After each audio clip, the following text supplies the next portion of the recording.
Ada Patur temen gua. Ya sorry ya maksudnya dia punya kekurangan kakinya lepas. Nggak lepas nggak?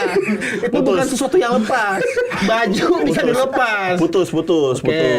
Dia adalah orang yang sangat berdamai sama yang dia miliki sekarang. Gue respect. Nah, gue juga respect yang kayak gitu. Respect banget. Dia tiba-tiba, gue lagi nongkrong nih, kita kayak lagi nongkrong. Dia lagi parkir di Alfa di depan. Tiba-tiba, woi gue punya lagu nih. Kepala, pundak, lutut udah. Udah sih emang. Cuman jangan gitu dong. Habis lutut udah tuh. Apa lagi itu nggak ada. Walaupun dia punya, ini bukan kekurangan ya. Maksudnya kelebihan dia, tapi dia masih mau kerja, respect. Cuma Kelebihan apa? Jadi kelebihan, nggak semua kita bisa kayak jalan seperti. Oh iya, dia bisa Gitu. sesuatu yang berbeda. Iya. Oke. Dia main warnet paham dulu gua. bang, main warnet kalau naik ke kursi kayak asik.